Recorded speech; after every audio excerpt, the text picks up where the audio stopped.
కేసీఆర్ గారు దొంగని గమనించలేక ఈ దొంగని గమనించలేక కోవట్టని తెలుసుకోలేక పార్టీ నాశనం చేస్తున్నటువంటి సందర్భాన్ని గుర్తించలేక వీడు పనికొస్తాడు అప్పుడప్పుడు 4 విషయాలు చెప్తున్నాడు కదా అని పార్టీలో స్థానం ఇచ్చారు. పార్టీలో స్థానం ఇచ్చినప్పటి నుంచి వీడి వ్యవహార శైలి మీ అందరికి కూడా తెలుసు. గతంలో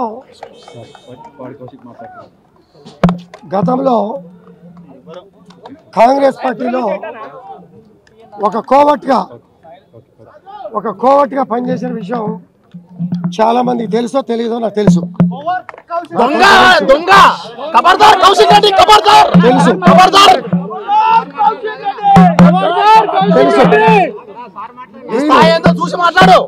కాంగ్రెస్ పార్టీలో జరుగుతున్నటువంటి విషయాలు వీడు బాత్రూంలోకి వెళ్ళి ఇతర పార్టీలకు చెప్పే కోవట్టు వీడు. ఈ కోవట్టుని కేసీఆర్ గారు మా పార్టీలోకి తీసుకొని ఈ కోవట్ల మూలంగా పార్టీ నాశనం అయినటువంటి సందర్భం కళ్ళారా చూసి ఇవాళ ప్రతిపక్షంలో కూర్చోవలసిన కర్మ పట్టింది. ఇటువంటి పరిస్థితుల్లో మా సహచర శాసనసభ్యులు ఉండగా, సీనియర్ శాసనసభ్యులు ఉండగా 30 సంవత్సరాలుగా శాసనసభ్యులుగా క్రమశిక్షణ కలిగిన నాయకులుగా ఉండగా ఈ కోవట్గాడు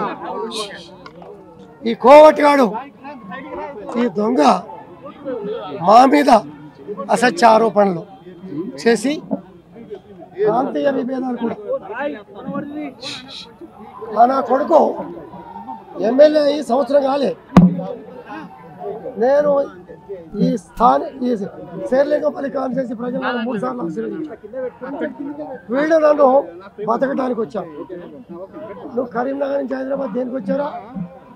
ఈ విలాస్లో దేనికి ఉంటున్నారా? బతకడానికి వచ్చావా? శాసనసభ్యుడు కాకముందు వచ్చావా?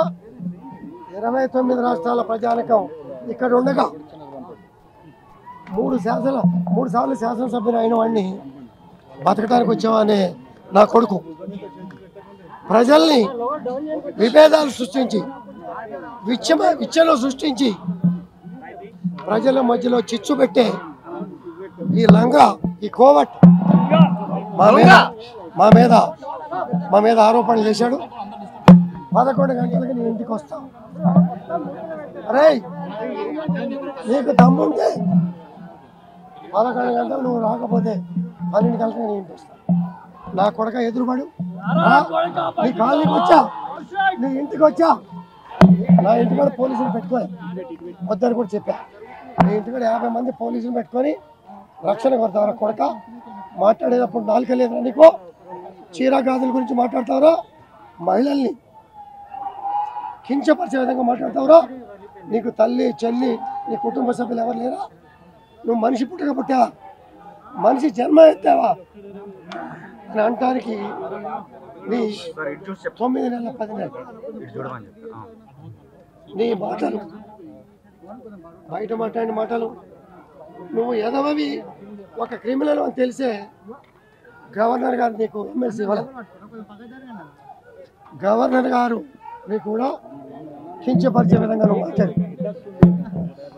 ఇవాళ దేశవ్యాప్తంగా ప్రజలు చీర గురించి, గాజుల గురించి మాట్లాడే నీ నీతి తక్కువ మాటలు, నీలాంటి సన్నాసులు, నీలాంటి దుర్మార్గులు ఈ తెలంగాణలో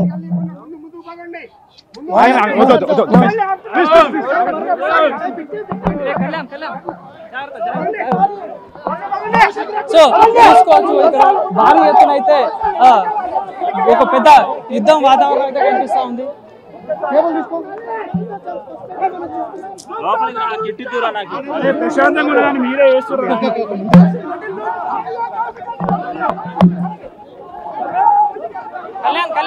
కళ్యాణ్ ధన్యవాదాలు.